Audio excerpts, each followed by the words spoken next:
In the Battle of Fuentes de Oñoro, the British-Portuguese army under Lord Wellington checked an attempt by the French army of Portugal under Marshal André Massena to relieve the besieged city of Almeida. Background: in 1810, Massena had followed the British-Portuguese back to Lisbon before arriving at the lines of Torres Vedras, but was determined to avoid storming the extensive double line of interlocking fortifications. After starving outside Lisbon through a miserable winter, the French withdrew to the Spanish border with the British-Portuguese army in pursuit. Wellington first secured Portugal and then set about retaking the fortified frontier cities of Almeida, Badajoz, and Ciudad Rodrigo. Whilst Wellington besieged Almeida, Massena reformed his battered army and marched to relieve the French garrison in the city. Wellington chose to check the relief attempt at the small village of Fuentes de Oñoro, leaving his line of retreat exposed in order to cover all routes to Almeida. He felt this risk was justified because the French would not have more than a few days' supplies, whereas he had more than that.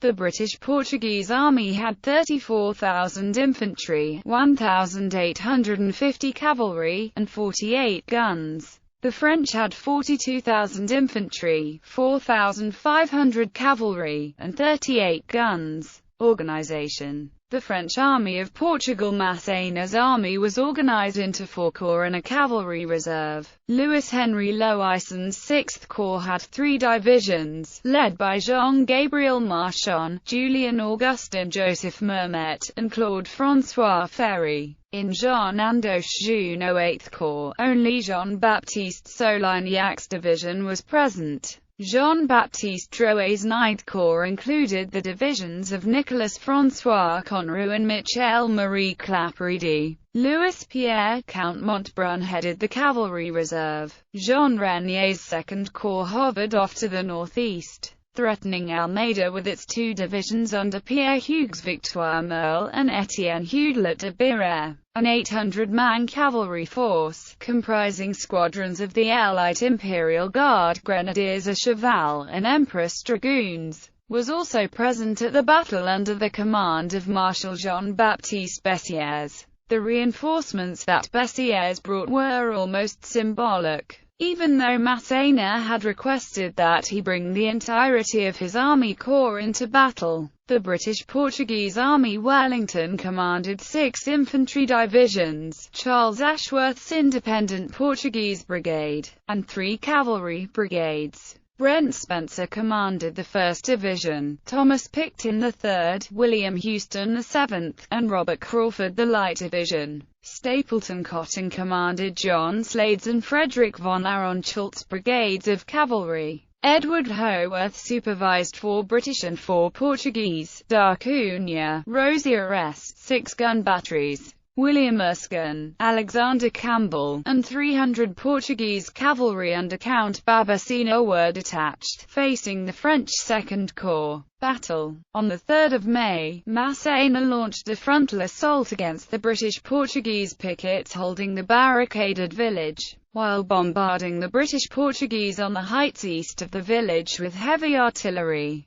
The fight in the center of the village lasted all that day, with French soldiers of Ferry's and Marchand's divisions clashing with the British redcoats of the 1st and 3rd Divisions. At first, the British-Portuguese were driven back under immense pressure, but a charge that included men of the 71st Highland Light Infantry reclaimed the streets and buildings lost earlier in the day. As the sun sank, the French withdrew and the village remained in British hands, with the former suffering 650 casualties against only 250 for the British. Both sides spent the 4th of May recovering from the ferocity of the previous day of fighting and reconsidered their options and battle plans. A French reconnaissance revealed that Wellington's right flank was weakly held by a unit of partisans near the hamlet of Poco Velho. Action began again at dawn on 5 May. Wellington had left the 7th Division exposed on his right flank. Massena launched a heavy attack on the weak British-Portuguese flank, led by Montbrun's dragoons and supported by the infantry divisions of Marchon, Mermet, and Solignac. Right away, two 7th Division battalions were roughed up by French light cavalry. This compelled Wellington to send reinforcements to save the 7th Division from annihilation. This was only achieved by the efforts of the Light Division and the British and King's German Legion cavalry. On the threatened British-Portuguese right flank, the elite Light Division, well supported by cavalry and artillery, made a textbook fighting withdrawal. For trifling casualties, they covered the retreat of the 7th Division and fell back into a stronger position selected by Wellington. During the retreat, whenever French artillery ventured too close, the British cavalry charged or feinted a charge. This allowed the infantry time to retreat out of range. If the French horsemen pressed the outnumbered British cavalry back, the British-Portuguese infantry formed squares and their volleys drove off the French. Montbrun then requested help from the Imperial Guard cavalry, which were present but had not yet been committed to battle. Time was of the essence, and Massena at once sent one of his aides-de-camp, Charles Oudinot, the son of Marshal Duke of Reggio, with orders to bring forward the Guard cavalry.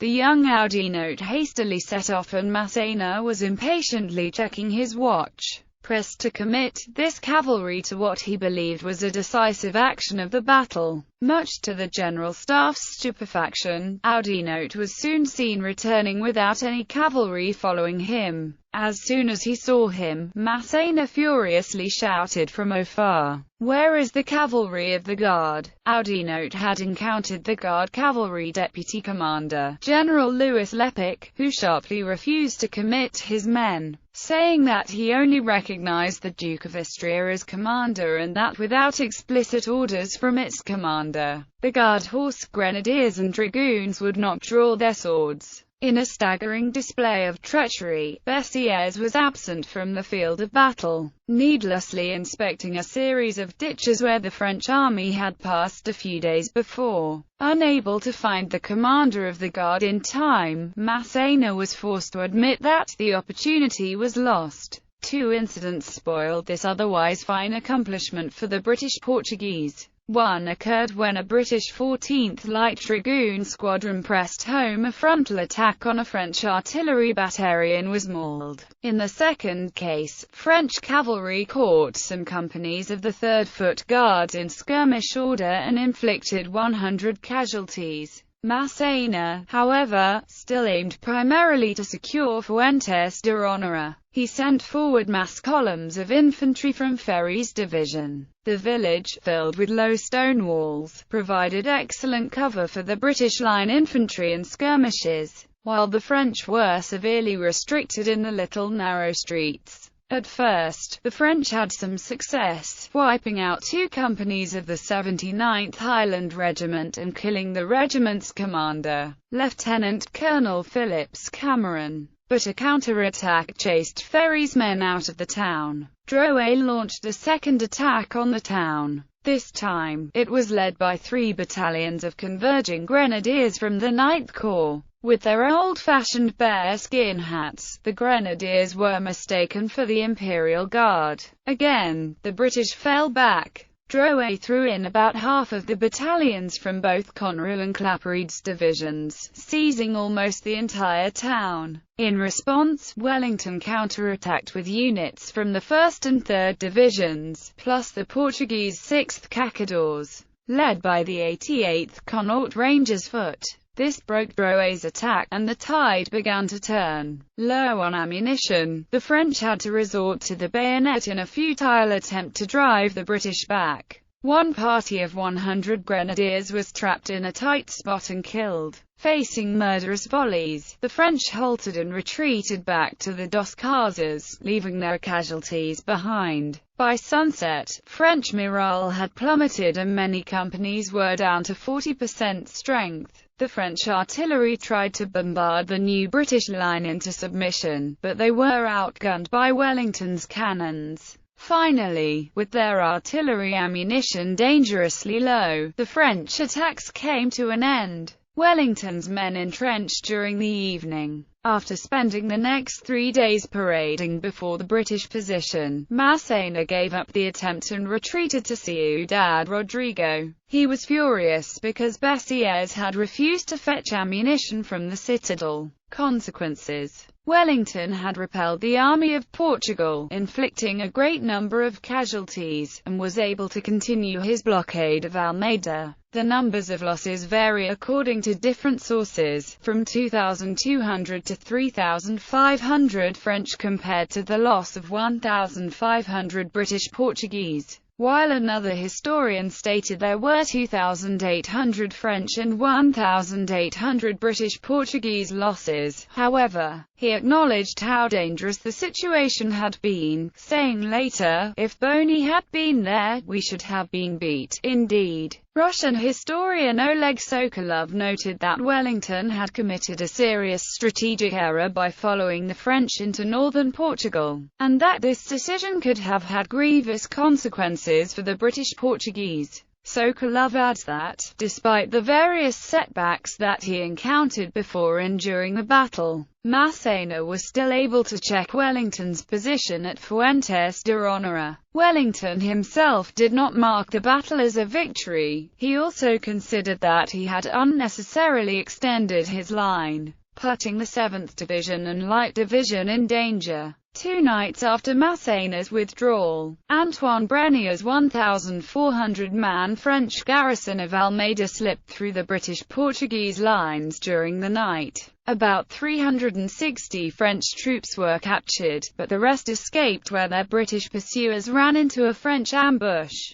This fiasco was blamed on Erskine and others. An infuriated Wellington wrote, "I have never been so much distressed by any military event as by the escape of even a man of them." On reaching Ciudad Rodrigo, Massena was recalled to Paris by a furious Napoleon to explain his actions. He was replaced by Marshal Auguste Marmont. Massena set off for France with a vast sum of gold, looted from Portugal and Spain. The defeated French marshal complained that Wellington had not left him one black hair on his body, he had turned grey all over. This battle also included a notable friendly fire incident when a French infantry unit mistook their allies, the Hanoverian Legion, for an English battalion and opened fire on them. The unfortunate Hanoverians retreated hastily past the village, leaving over 100 dead. The confusion came about because the Royal Hanoverian Legion wore red coats, and in the smoke and heat of battle the finer details of uniforms that might have distinguished him from British line infantry were easily overlooked. In fiction, Cornwell, Bernard, Sharp's Battle, HarperCollins, 1995, ISBN